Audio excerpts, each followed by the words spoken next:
May 19th, 1962. They sold out Madison Square Garden to celebrate the president's 45th birthday.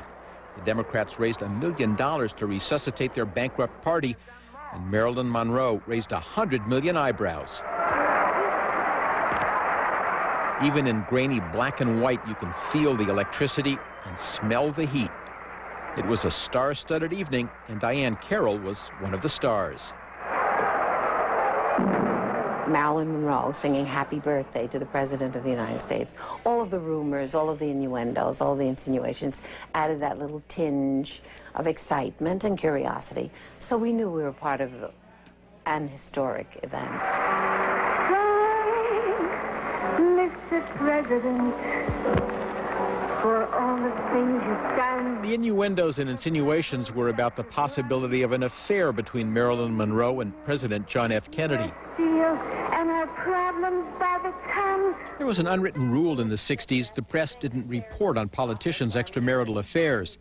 The papers didn't talk about them, but Kennedy did, even to British Prime Minister Harold Macmillan the first time they met, as Kennedy biographer Richard Reeves found out researching Macmillan's diaries. Macmillan asked Kennedy how he felt. I mean, the man looked like God, but he actually was sick most of the time, and Kennedy answered, well, Harold, you know, I get these terrible headaches if I don't have a woman every 3 days.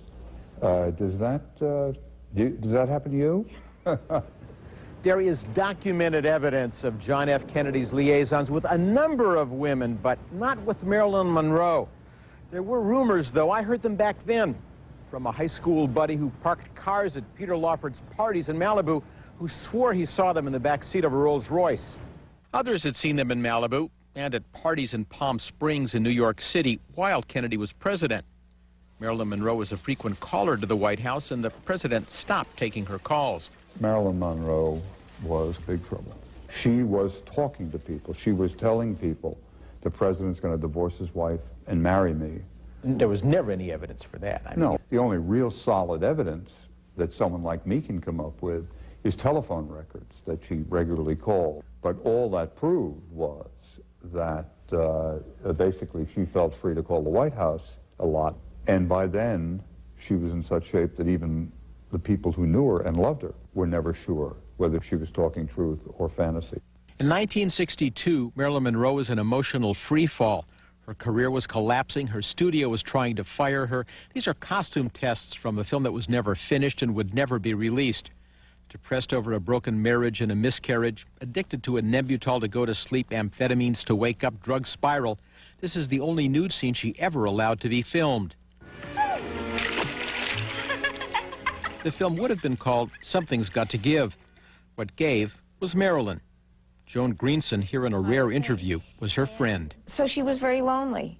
She didn't have a lot of friends. So in a sense, she was a prisoner of her own fame. And this made it very hard for her to reach out, to have any kind of normal life. In the spring of 1962, actor Peter Lawford, President Kennedy's brother-in-law, invited Marilyn to sing Happy Birthday at the president's party. She said yes, even though she was scared to death to sing in public. I remember sitting on the bathtub listening to her as she was putting on makeup, and she would sing to me. As it got closer to the time of her going, she got more and more nervous about it. And I gave her my children's book of The Little Train That Could, which is the story of a train that breaks down with toys for Christmas for the children on the other side of the mountain. And this is I Think I Can, I Think yes, I Can. Yes, oh. And it was, you know, sort of very strange for me. You know, I'm a 21-year-old art student, you know, and I'm saying, oh, I know you can, you know, get out there and you know, do a good job. Joan Greenson told me she never got her book back. Part of Marilyn Monroe's estate, it's being sold at Christie's, estimate $1,000 to $1,500. The catalog describes childish pencil scrawls, possibly Marilyn Monroe's. They aren't. They're Joan Greenson's. 15,000 people pay from $3,000 to $1,000 to honor Mr. Kennedy. This was a great night, the merger of Hollywood glamour, Washington power, and New York money. It impressed Dr. Matilda Krim, the new bride of the event's organizer, Arthur Krim. Somebody leaned on me and said, you know, Matilda, from now on it can only go downhill. Jimmy Durante and Shirley MacLaine joked, I know there's a million good-looking guys, but I'm a novelty. Ella Fitzgerald sang. Jack Benny played. And 3 times Peter Lawford introduced Marilyn Monroe. Here she is. It was a running gag. Everybody knew Marilyn never got anywhere on time. Mr. President, because in the history of show business, perhaps there has been no one female. She was backstage having been sewn into one dress and cut out of another. Usually she would have some sort of like house dress on that they would actually cut her out of so that it wouldn't mess up her hair so that she could get dressed to go out. But it was literally cut? Yeah, they cut the dress. I mean, those were the days when your hair, you know, God forbid it should move. Kind of, you know. The dress that she wore to the garden, she was sewn into it. That's I'm sure, yes, yes, and she wore absolutely nothing under it. Underwear was not something that she wore, not at this point in her life. Mr. President. And finally, the late Marilyn Monroe. She was all excited, and she knew she was going to take her coat off just really at the last minute, and then she just light up the whole place.